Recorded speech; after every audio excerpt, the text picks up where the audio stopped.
For this video, I take Saginaw Road from the country to the hoods. After spotting Walter and Jesse driving by in a Pontiac Aztek and in their lab coats, I began the video north of Mount Morris. If you enjoyed this video, make sure to drop a like, comment, and subscribe if you haven't already, as doing all of those things helps these videos destroy the evil monster that is the YouTube algorithm. Also make sure to hit that notification bell so that you can be notified every time that I upload a new video. Last but not least, if you can't get enough of me on here, you can always go follow me on my other social media accounts, and those links are below. Well, Saginaw Road is seen as the main north and south thoroughfare through Flint, and it actually follows the path of the old Saginaw Trail, which was an Indian trail that stretched from Detroit to, of all places, Saginaw. From Detroit to Pontiac, the trail follows the famous Woodward Avenue, well, sort of. The old route of the Saginaw Trail is also a branch of the Dixie Highway, which, back in 1914, was the first automotive trail planned to connect the Midwest with the South. But yeah, there's not really much along Saginaw Road, north of Mount Morris, other than some small homes, some trailer parks, and some businesses. This video, however, is intended to show you all shades of contrast throughout the Flint metro area, as the road starts in a poverty-stricken rural area north of town, and then you head through some inner-city hoods through Beecher in the north side of Flint, before heading through downtown Flint, which is actually quite impressive, and then you head south through some more hoods in Flint before hitting the blue-collar suburb of Burton, and then Blanc is more so a wealthy, suburban texture, so yes, all shades of contrast in this video.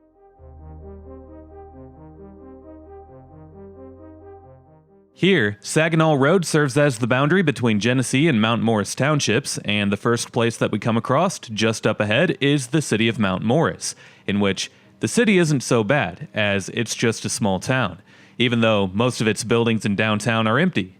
But the township has a lot of urban decay, and to see a video on Mount Morris, make sure to check out my Flint playlist, which is linked down below. Mount Morris, however, has a reputation for a large presence of drugs, much like Beecher, which is the next place that we go, and the north side of Flint, which is the place that we go after Beecher, and the state's area of Flint, which is on the east side, and we don't go through in this video. Mount Morris is also known for having a high rate of poverty, and no, that's not me gawking at low-income people. That's me just pointing out facts. I grew up in poverty myself. I don't gawk at people in poverty. Well, Mount Morris and the township have extremely high poverty rates, as you can see here. Unfortunately, crime has become rampant in the township as well, and people are moving out because it's become much less desirable than what it used to be.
And oh yes, good old Beecher. Beecher is a suburb that borders Flint's Northside, and it's a census-designated place, which means that it's not a city, but a census-designated place, or a CDP. It's a place that the U.S. Census Bureau considers to be its own community, but it's not incorporated as a village or a city. Most places in Beecher have either a Mount Morris or a Flint address, and after uploading my video on Beecher on my main channel, it's amazing how many people there are that live in Beecher and don't understand what Beecher is. Anyway, maybe people are confused because Beecher looks identical to the north side of Flint. At least it does off of Saginaw Road. The population of Beecher used to be above 15,000, but today it's down to 8,000 and it continues to decline significantly. The economic stats are anything but impressive, as you can see here. Nearly 1 out of every 3 Beecher residents lives in poverty, and it's the same case with Flint.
And now, we're officially in Flint. Flint's Northside has for a long time been considered to be the worst part of town. During Flint's peak crime years, when it was deemed as the murder city, the Northside saw the highest rates of violent crime, and today, not only Saginaw Street, but many of the other main thoroughfares look just like this throughout Flint's North Side.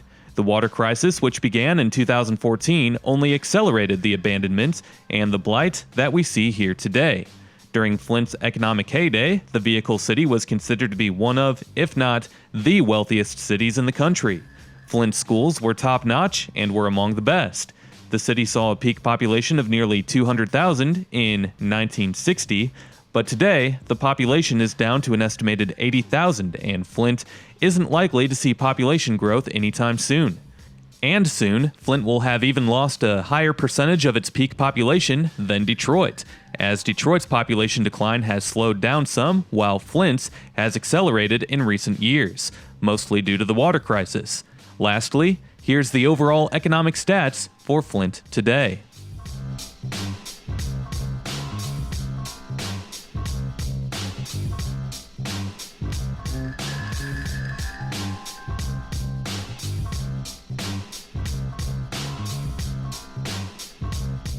As we continue heading along Saginaw Street, you'll see a lot of graffiti on the sides of these abandoned buildings that say, "Save Flint's Northwest Side." We've already seen it some, but we're going to continue to see it.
And now we're just north of downtown Flint, and as we continue on through, you'll see that downtown Flint is pretty nice for what it is. There are 3 colleges that surround the downtown area, and that certainly helps. It's not very big, but that's okay, because it's good to see that Flint is at least trying to turn things around. However, the worst thing about driving through downtown Flint on Saginaw Street is the quality of the road. Yes, it's bricks, and I like that the street is bricks, actually, but they need to do something about it because the street is so out of whack, and an improvement in that area would go a long way.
And now that we're south of downtown, Saginaw Street once again goes through some troubled areas of Flint.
On the east side of Saginaw Street, just north of Flint's border with Burton, is this large pharmaceutical company, which has taken the place of what used to be a large General Motors factory. And to hear more about that, make sure to check out my Flint playlist down below.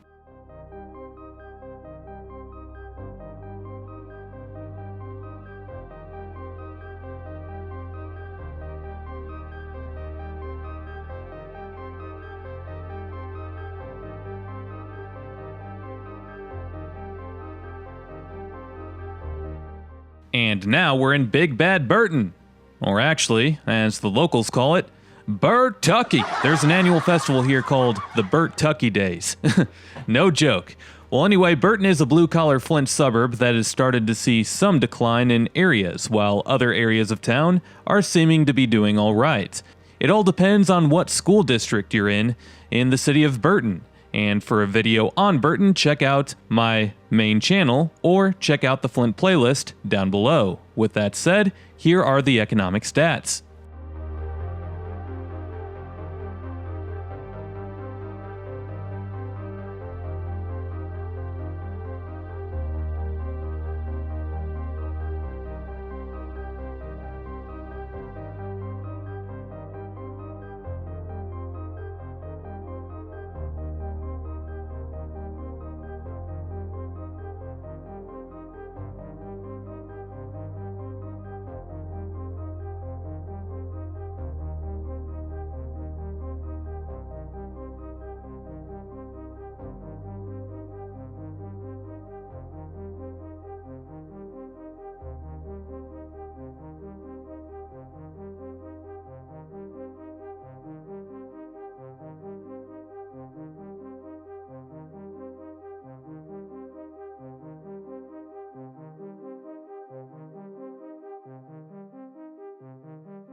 Now we're in Grand Blanc Township, which is the largest suburb of Flint in terms of population. It's also considered by many to be the nicest place to live in the Flint area, with Fenton being the lone exception, and it's all the way in far southwestern Genesee County, so it's further away from Flint than Grand Blanc is. Anyway, here are the economic stats for Grand Blanc Township, and just like with all other places that we've driven through in this video, to see a video that goes more in depth on Grand Blanc and Grand Blanc Township, make sure to check out my Flint playlist that is linked down below.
And now we're in the city of Grand Blanc, which technically is a different municipality than Grand Blanc Township. With that said, here are the economic stats for the city of Grand Blanc, and they're pretty similar to the township.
To the left is the Warwick Hills Country Club, and it was home to the first Buick Open, a part of the PGA Tour. Makes sense, as Buicks were originally made in Flint before, GM left town.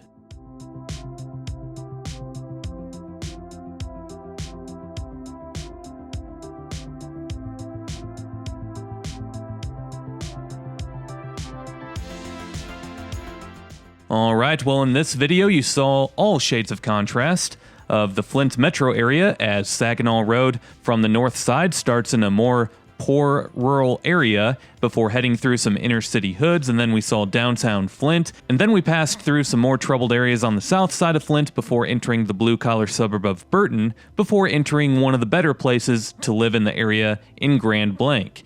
And I do end the video here, so if you enjoyed this video, make sure to drop a like, comment, and subscribe if you haven't already, as doing all of those things helps these videos destroy the evil monster that is the YouTube algorithm. Also make sure to hit that notification bell so that you can be notified every time that I upload a new video.